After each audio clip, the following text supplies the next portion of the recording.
But the most important thing is the time you eat your food and the combination of what you eat. Most times people don't understand what kind of food they eat and how it bloats their body. Also, there are some basic combinations you need to know. Before you eat, you should also know your health level. I always look at the food beyond the ordinary, because just like we all agree on, you are what you eat. That's right. So the food doesn't end up in, I just consumed it. People just believe that, some people have a misconception that you eat to get food. That's not the reason why you eat, is not to get food. The basic reason why you eat is for nutrition. And what is nutrition? Is the nutrients in the food. So the reason you eat is that your body wants to extract the nutrients from the food, and the rest is a waste. And that's why we have to go, make use of the toilet from time to time. That's right. So my body is eating, I'm eating because my body needs to extract nutrients to be able to perform some basic functions. Now, when I want to talk about what we eat, for me, you look at food, you should look at the different aspects of it. Really, it's a very wide topic, and it has no ending. Now I'm talking about food, I want to look at, like Chukwuma has said, the time you eat, the timing, Yeah. the quantity, the quality. Combination. You understand? Then, like I just said, the content. Now, we know basically nutrients, you have micronutrients, and all that. So you have your carbohydrates, you have proteins, you have fats and oil, and of course, water. Water is a substance that most people always forget is food. They don't count it as food. But without water, I tell you that your body mechanism and metabolism will shut down. So it's very essential. So it's a macronutrient. Now you talk about the other little ones, vitamins and minerals, that are micronutrients. Without micronutrients, really, your body won't even metabolize your food, because we're talking of micronutrients will help your body to provide the enzymes you need. Most of them act as catalysts, in the chemical reactions that take place in your body. Wow. So like I said, I always look at it from the biochemical point of view. So now at the end of the day, okay, let's talk about quality of food that we eat. Let's look at quality, because that's what is important. Now,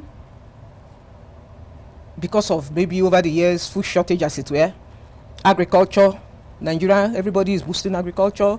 In Nigeria now, we're talking, in those days, agriculture, you have shifting cultivation. If I plant crop A this year, next year, I plant crop B. Crop A is probably using a different nutrients, from the soil. So I need to do plant B, so they can replenish the nutrients that I lost in the last year.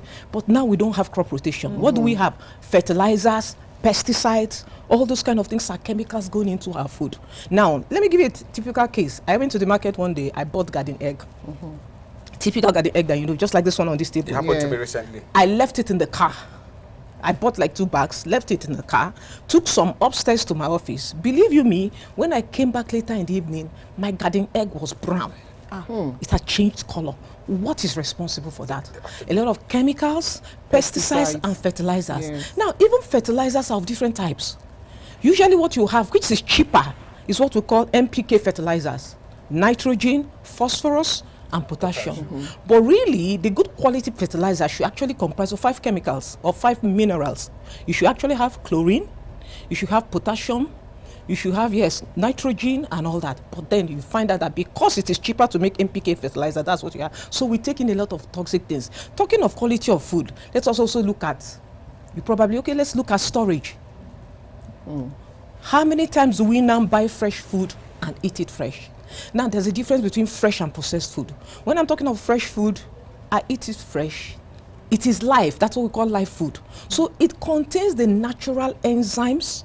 They are still alive. So when I eat it, my body is designed to digest natural foods that are alive. Wow. So digestion is facilitated. Then again, my body can easily, more readily digest it and extract the nutrients for the vital processes I need. But now when we have food that has been destroyed as it were, let us look at, like I said, storage. It is known that when you store something like fruits, for instance, research has shown that if I pluck my oranges, it says that after the first 4 days, citrus fruit, any citrus fruit, it loses about 40% of its vitamin C. Now let us imagine oranges or whatever that was plucked from Boko or Benue State. We know that's where most of our fruits come from.